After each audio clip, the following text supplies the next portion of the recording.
Fala pessoal, seja muito bem-vindo a mais um vídeo do canal Pai Investidor. O Pai está on e você está on. Porque se você investe ou pretende investir em MXRF11 e não ficar até o final desse vídeo, você não está tão on assim. A realidade é essa. E no vídeo de hoje eu vou destrinchar o relatório do MXRF11. Te convido a fazer isso comigo, eu vou te mostrar como é que se analisa um relatório. E a pergunta que fica é: será que é o momento de você investir o seu dinheiro no MXRF11 ou é melhor esperar? É por isso que hoje a gente vai mergulhar no relatório para entender de uma vez por todas se o MXRF11 está entregando tudo aquilo que ele promete ou não. E para quem não conhece o MXRF11, ele é um dos fundos mais populares da bolsa, ele é um dos queridinhos dos investidores pessoa física. Por quê? Ele é um fundo base 10, ou seja, ele fica ali na faixa de R$10. Ele é um fundo de papel, então isso significa que ele investe em recebíveis, como por exemplo os CRIs, e por isso ele é muito procurado por quem quer receber aquela renda passiva pingando na sua conta todo mês. Aí na tela, MXRF11, pontos importantes no relatório gerencial. Separei os principais indicadores, coloquei aí em amarelo o preço sobre o valor patrimonial, que está abaixo do seu valor justo, ou seja, está em 0,99, sendo que seu valor justo é 9,65, e atualmente aí coloquei uma seta em vermelho, ele está 9,35. Também destaquei em verde os seus dividendos, chegando próximo dos 13% ao ano. Aqui eu coloquei mais algumas informações, como por exemplo o objetivo do fundo, que é obter ganhos através de aplicações como LCI, LH, CRI, Debenture, entre outros. Inclusive eles também detêm cotas de outros fundos. Eu vou ressaltar isso aqui no vídeo. O administrador deles, o Banco BTG Pactual. O gestor é a XP, e aqui eu faço uma ressalva sobre o número de cotista, porque o MXRF11 já passa de mais de 1 milhão de cotista na bolsa. E aqui vale fazer um destaque referente à cotação atual do MXRF11. Como você pode observar, desde janeiro de 2022, que o fundo não bate este valor que ele está atualmente. Então você olha para esse valor e fala, então eu vou investir, já que faz tanto tempo que ele bateu esse valor. É por isso que esse vídeo ele vai falar sobre o relatório gerencial, porque o fundo estando redondinho, que é o que eu vou mostrar aqui, se tá ou não, e nesses preços, aí você vai ter uma conclusão se vale a pena ou não investir no fundo imobiliário MXRF11, e se você já tem, se vale a pena você continuar ou até aumentar um pouco mais sua posição. E vamos falar de uma das coisas que mais interessa para o investidor, que são os dividendos. O MXRF11 está pagando de forma consistente? Eu vou te mostrar quanto ele está pagando e o mais importante, a gente entender se isso é sustentável ou não. Dentro do resultado financeiro e distribuição de rendimento, eles informam que o fundo pagou 0,09 por cota no mês 8 e faz um destaque de que esse valor é equivalente a 102% do CDI no período já livre de imposto. E ainda 120% do CDI com 15% de imposto. Embaixo ele fala sobre a receita. O fundo captou 41.650.000 no mês de agosto. Teve uma despesa de 3.350.000. O que são essas despesas? Taxa de administração, operacionais, entre outras coisas. Despesas financeiras, o fundo não tem dívidas, então é zero. E o resultado foi de 38.300.000 e um rendimento distribuído de 39.359.000. Olhando aqui o histórico de dividendos, percebemos que de janeiro até julho o fundo pagou de forma recorrente 0,10 por cota, o que dá 1% ao mês. Em agosto o fundo passou a pagar 0,9, o que dá 0,90 ao mês de dividendos. E por que houve essa alteração nos dividendos do MXRF11? Lembra que lá atrás teve a subscrição, que foi em julho? Pois bem, em agosto, essa subscrição, que vale ressaltar, o fundo esperava captar 800 milhões, entretanto captaram 119 milhões, muito abaixo do esperado, mas esse valor captado foi integralizado no portfólio a partir de agosto. Só que o fundo pegou esse valor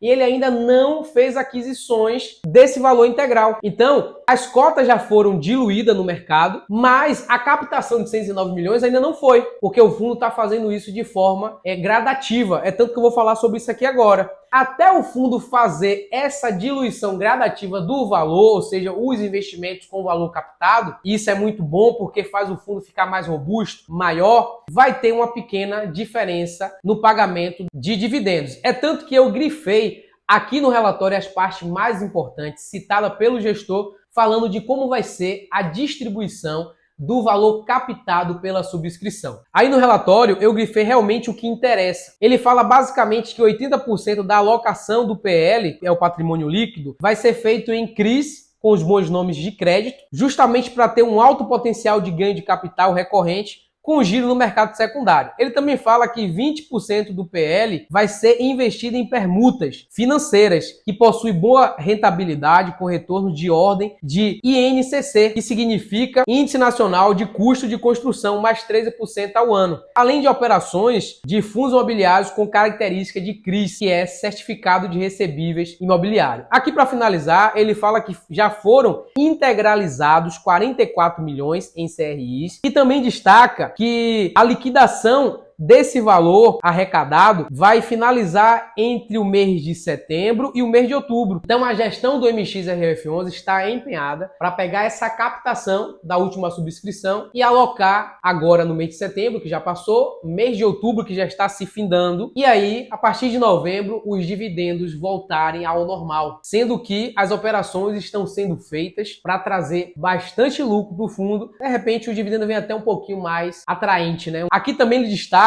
que foi feito novas aquisições de CRIs no valor de 16 milhões com relação ao CRI da MRV, além de retomar a posição de 28,2 milhões no CRI da JFL. Ainda no início de setembro foram integralizados 240 milhões adicionais em CRI. Dentro do relatório, eles também mostram a rentabilidade do MXRF11 comparada a outro índice. Como você pode observar, eles fazem a comparação com o NTN-B, que é o IPCA+, e o IFIX. E você percebe que o fundo está performando melhor do que os dois, chegando a 12,69%. Agora vamos falar sobre a composição da carteira do MXRF11, de como o fundo está alocando esses recursos. Será que os gestores estão diversificando ou eles estão concentrando em poucos CRIs? Porque essa diversificação pode indicar a segurança do fundo. Aqui eu separei para você a lista dos devedores, que são os CRIs, que fazem parte do portfólio do MXRF11. São 2 folhas de devedores, ou seja, de certificado de recebível imobiliário. É uma diversificação muito boa, até porque a parte de CRI é a maior parte do fundo, é onde ele rentabiliza mais. Mais de 60% está em CRI. E a segunda página você pode ver, inclusive, dentro do relatório. E aqui agora, dando segmento na divisão por setores, você percebe que o fundo também está bem diversificado com relação ao segmento. Por exemplo, tem CRI de imobiliário residencial, tem CRI de varejo alimentício, tem CRI de shopping, varejo normal, agronegócio, entre outros. Dá para perceber que, além de ter muitas empresas no seu portfólio,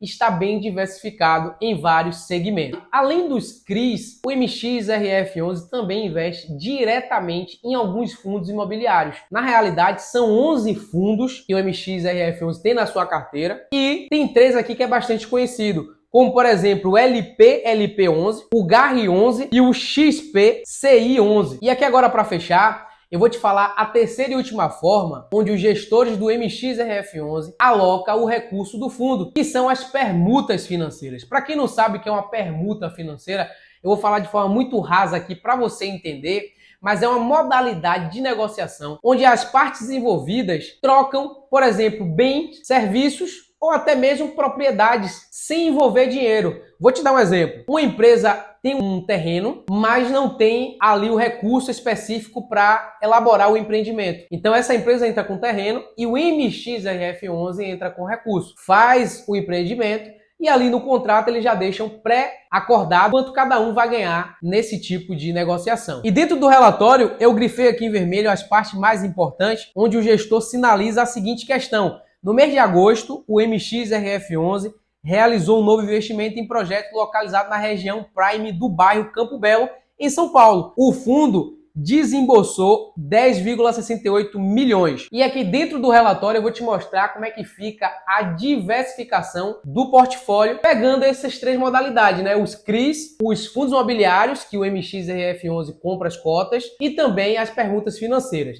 fica da seguinte forma: na parte de CRI, quase 64%, 9,8% em fundos imobiliários, quase 23% em caixa para novas oportunidades. Inclusive, esse caixa envolve também a subscrição, que eles ainda estão remanejando, né, esse recurso, e 4,3% em permutas financeiras. É uma parte bem menor. Indo aqui para a parte de indexadores, temos como principal indexador o IPCA, com quase 77%, e logo em seguida o CDI, com 23%. E para a gente fechar aqui, vamos falar sobre os vencimentos e durações dos contratos. Temos 63% dos vencimentos para 2031 em diante e 18% da duração também a partir de 2031. Com tudo isso na mesa, pessoal, é hora de fazer uma projeção. Será que a rentabilidade e a composição estão boas? Será que o MXRF11 vai continuar entregando bons resultados para 2025? E o que é que eu penso disso? Bom, eu vou compartilhar com vocês a minha visão. Agora lembre-se que isso aqui não é nenhuma recomendação, beleza? Até porque cada um precisa avaliar conforme o seu perfil. A minha opinião é que ele realmente está bem redondinho, bem diversificado. É um fundo que não tem dívidas financeiras, isso é super importante. A parte de CRIs, de devedores, está bem diversificada. Você tem empresas grandes, sólidas e boas pagadoras, que dificilmente vai dar um calote no fundo. Você tem, por exemplo, a ArcelorMittal, que é uma líder na venda de aço aqui no Brasil, e uma gigante global em mineração. Você tem o Shopping Taquara, que é uma referência comercial ali na zona leste de São Paulo. E você tem o Grupo Pão de Açúcar, que tem um conglomerado gigantesco no varejo alimentício e que domina aí países da América Latina, como Brasil, Uruguai, Colômbia, Argentina. Então, com boas empresas no seu portfólio, dificilmente o fundo vai vir a tomar um calote e prejudicar tanto o fundo quanto os seus cotistas. O que me preocupa é só a alta da Selic, que por um lado o fundo ganha, porque ele é atrelado à dívida, em sua grande parte, né, 63%. Entretanto, como todo mundo já está cansado de ouvir aqui no canal, e é uma realidade, quando a Selic sobe, os fundos caem. Quando a Selic cai, os fundos sobem. E agora a Selic está em uma tendência de alta.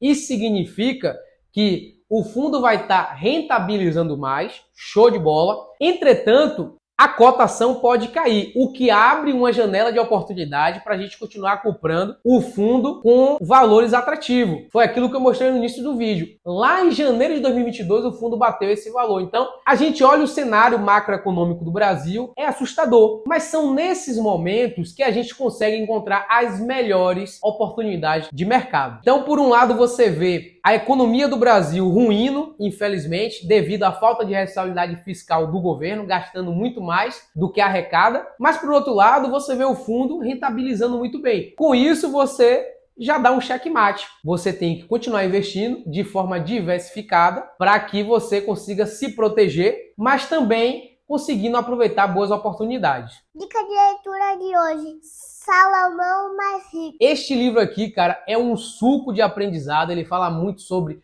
finanças, como você conseguir administrar o seu dinheiro e organizar ele de forma inteligente. Eu vou deixar aqui na descrição o link para você comprar ele de forma segura e com desconto. Então é isso, investidor. Curtiram essa análise? Agora é sua vez. Comenta aqui embaixo o que é que você achou do MXRF11. Tá investindo nele? Ficou alguma dúvida que eu não comentei no vídeo? Então assim, cara, já se inscreve no canal, deixa seu like, bate no sino para mais análises como essa, tá bom? É isso e até o próximo vídeo.